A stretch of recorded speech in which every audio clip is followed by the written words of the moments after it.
आज हम सीखेंगे चक्रवृद्धि ब्याज निकालना। अगर इस तरह का प्रश्न अगर आपके सामने आता है तो उसको आप कैसे हल कीजिएगा। तो ये देखिए, आप अगर इस तरह का क्वेश्चन आपके सामने अगर आ जाता है तो बहुत ही आसानी से इसको आप हल कर सकते हैं दोस्तों। तो देखिए, 2100 रुपये का 10% वार्षिक दर से 4 वर्ष का चक्रवृद्धि ब्याज ज्ञात करें। तो दोस्तों देखिए, इसमें जो है इसका ब्याज निकालने का जो है 2 तरह का ब्याज निकाला जाता है। एक निकाला जाता है एकदम साधारण ब्याज, एक होता है चक्रवृद्धि ब्याज। तो चक्रवृद्धि ब्याज क्या होता है दोस्तों कि जैसे ब्याज का ब्याज उसको बोलते हैं हम चक्रवृद्धि ब्याज लगाना, यानी कि ब्याज का जो ब्याज लगेगा उसका जो ब्याज लगेगा उसको हम बोलते हैं चक्रवृद्धि ब्याज। और एक होता है नॉर्मली साधारण ब्याज होता है। तो आज जो हम सीखेंगे वो सीखेंगे चक्रवृद्धि ब्याज हम कैसे निकालें। तो दोस्तों आइए बिना देरी के हम वीडियो स्टार्ट कर दें दोस्तों। तो दोस्तों इसमें सबसे पहले आपको देखिए कि अगर आपको चक्रवृद्धि ब्याज निकालना है तो इसमें 2 तरह का सूत्र आपको जो है इसको ध्यान रखने वाली बात है कि 2 तरह का सूत्र आपको याद होना चाहिए। पहला सूत्र क्या है हमारे पास, चक्रवृद्धि ब्याज बराबर क्या होता है, मिश्रधन माइनस मूलधन, यानी कि चक्रवृद्धि ब्याज अमाउंट माइनस पी। अमाउंट का मतलब हो गया यहाँ पे मिश्रधन और ये हो गया घटा, और पी का मतलब हो गया, पी का मतलब जो हो गया यहाँ पे ये देखिए, अब ये 2100 रुपये जो है ये हो गया यानी कि प्रिंसिपल अमाउंट। ठीक है, पी मतलब हो गया प्रिंसिपल अमाउंट। और उसके बाद दूसरा जो सूत्र है वो है क्या, देखिए ए बराबर पी यानी कि प्रिंसिपल ब्रैकेट 1/r। आर का मतलब होता है यानी कि वार्षिक दर जो ब्याज होगा वो बटे 100 ब्रैकेट, फिर उसके बाद टी और एन। टी एन यहाँ पे आप टी का इस्तेमाल कर सकते हैं और एन दोनों में से कोई आप एक कर सकते हैं।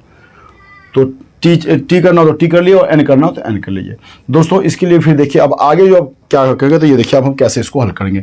अब यहाँ पे हमें पहले क्या निकाला, ए निकालना हमें, क्योंकि हमें ए मालूम होगा तभी हम उसको जो प्रिंसिपल अमाउंट उसमें से हम घटाएंगे। तो ए निकालने के लिए ये देखिए ये सूत्र है आपके सामने। ए का मतलब ये देखिए अमाउंट, पी का मतलब होगा प्रिंसिपल, आर का मतलब होगा रेट और टी का मतलब होगा टाइम, और यहाँ पे देखिए सी आई मतलब कंपाउंड इंटरेस्ट मतलब चक्रवृद्धि ब्याज। तो ए निकालने के लिए हमें सबसे पहले क्या करना पड़ेगा, तो देखिए ए बराबर क्या हमारे पास यहाँ पे पी क्या हमारे पास, पी हो गया प्रिंसिपल अमाउंट ये। तो पी कितना हमारे पास 2100 ब्रैकेट 1/, ये क्या हमारे पास आर क्या हमारे पास, आर है ये 10 क्योंकि रेट ऑफ इंटरेस्ट।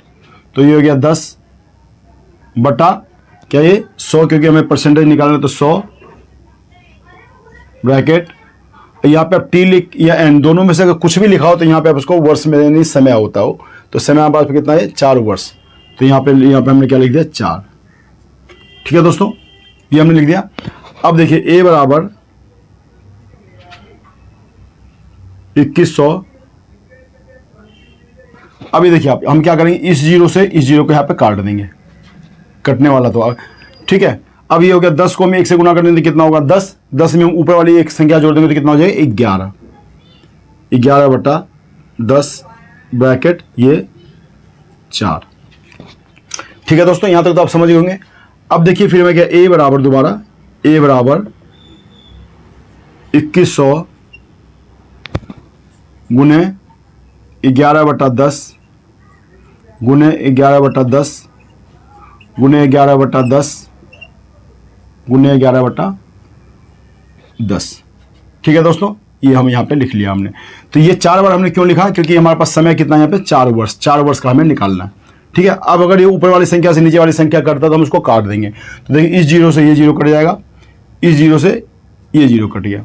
अब हमारे पास क्या बच गया यहाँ पे, ए बराबर 21 गुने 11 गुने फिर ये 11 फिर गुने 11 गुने ये 11 बटा 10 गुने 10, 10 गुने 10।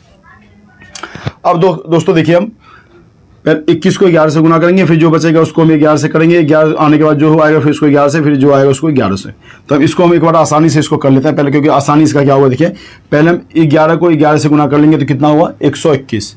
यहाँ पे हम कर लेते हैं गुना, देखिए आप 11 को हम यहाँ पे 11 से गुना करेंगे तो 121 है। 1 को 1 से गुना करेंगे 1, 1 को 1 से करेंगे गुना 1, 1 को 1 से करेंगे 1, 1 को 2 से करेंगे तो 1। अब इसको जोड़ लेते हैं 1 2 1। ठीक है, अब दोबारा हम फिर क्या करेंगे, दोबारा फिर हम इसको 11 से गुना करेंगे यहाँ पे। तो 11 से गुना करेंगे तो अब यहाँ पे हो जाएगा 1331। 121 को अगर हम 11 से गुना करते थे होता 1331। एक बार हम गुना भी कर लेते हैं, 1 को 1 से गुना करेंगे 1, 1 को 2 से गुना करेंगे 2, 1 को 1 से करेंगे 1, फिर 1 इसे 1 से 1 इसे 1 को करेंगे 1, फिर 1 को 2 से करेंगे 2, इसे 1 को करेंगे 1, जोड़ लेते हैं 1 2 1 3, 1 का 2 3 और 1 1 ये कितना हो गया 1331 हो गया दोस्तों। ठीक है दोस्तों। अब दोबारा फिर हमें कितना करना है, दोबारा फिर हमें इससे 11 से करना, 11 को दोबारा करना है। 4 बार हो जाएगा यहाँ पे देखिए आप, 1 2 3 चौथी बार ये हो गया। अब इसका जो है ये हो जाएगा 14,461 होगा। तो एक बार इसको गुना कर लेते हैं, 1 को 1 से गुना करेंगे 1, 1 को 3 से करेंगे 3, 1 को 3 से करेंगे 3, 1 को करेंगे 1। ठीक है, 1 को फिर करेंगे 1, 1 को 3 से करेंगे 3, 1 को 3 से गुना करेंगे तो 3 और 1 को 1 से गुना करेंगे 1। अब यहाँ पे देखिए आप 1 3 में जोड़ेंगे 4, 3 3 6, 1 में 3 जोड़ेंगे 4 और ये हो गया 14,641। ठीक है दोस्तों। अब हमें क्या है कि 4 बार तो हमने इसको कर लिया, अब हम इसको करेंगे 21 को। 14,641 को हम कर लेंगे किससे, अब इसको हमने यहाँ पे मिटा दिया। अब 14,641। ठीक है दोस्तों, 14,641 जो था, तो इसको हम अब किससे गुना करेंगे, इसको गुना करेंगे 21 से। 1 को 1 से गुना करेंगे तो 1, 1 को 4 से करेंगे तो होगा 4, 1 को 6 से करेंगे 6, 1 को 4 से करेंगे 4, 1 को करेंगे 1 से 1। 2 को हम करेंगे किससे 1 से तो 2, 2 को 6 से करेंगे, 2 को 4 से करेंगे 2 चौक 8, 2 को 6 से करेंगे 2 छक 12, 12 का 2 हासिल 1, 2 चौक 8 1 हासिल 9, 2 को ये। अब इसको हम एक बार जोड़ लेते हैं, 1 4 2 6, 6 में 8 जोड़ेंगे तो 14, 14 का 4 हासिल 1, 4 में 2 जोड़ेंगे 6 और 1 हासिल 7, 1 में 9 जोड़ेंगे तो 10 का 0 हासिल 1, 2 में 1 जोड़ेंगे 3। अभी कितना आ गया हमारे पास, ये हो गया 30 74 61, यानी कि ये इतना आ गया। अब देखिए आप यहाँ तक तो आप समझ गए होंगे। इसको हम यहाँ पे ऊपर लिख लेते हैं बराबर 30 74 61। अब इसको हमें क्या करना, नीचे क्या 10 को 10 से गुना करेंगे तो कितना होगा 100। ठीक है दोस्तों। अब इसको अगर हम ऊपर वाली संख्या ज़्यादा नीचे वाली संख्या कम है तो इसको हम आपस में अगर कटता तो काट देंगे, लेकिन यहाँ पे कटता है, तो इसको अगर कटता है तो ये देखिए अब हम क्या करेंगे, यहाँ पे नीचे क्या 2 जीरो है तो 2 जीरो यहाँ पे 1 2 2 संख्या के बाद यहाँ पे ये हम लगा देंगे, ये देखिए। ठीक है, मैं ये यहाँ पर डॉट लगा दिया, यानी कि दशमलव लगा दिया।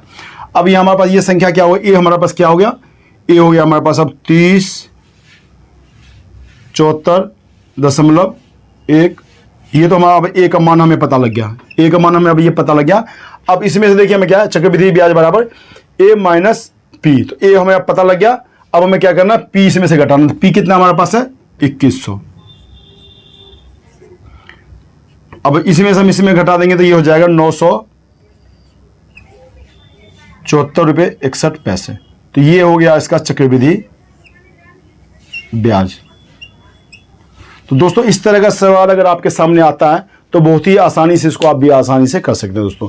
अगर दोस्तों इस तरह का सवाल अगर आपको अगर सीखना है तो मैं हर बार जो है नया टिक में लेके आता हूं दोस्तों। तो चैनल को एक बार सब्सक्राइब जरूर कीजिएगा, जिससे कि जो भी वीडियो हम यहाँ से डालेंगे इस तरह का, तो सबसे पहले वो वीडियो आप तक पहुँचेगा। आप उस वीडियो को देखें, अपने घर बार में दिखाएं और अधिक से अधिक इस वीडियो को दोस्तों शेयर करें। तो दोस्तों जब तक हम अगले वीडियो में मिलते हैं तब तक आप सुरक्षित रहिए। जय हिंद, जय भारत।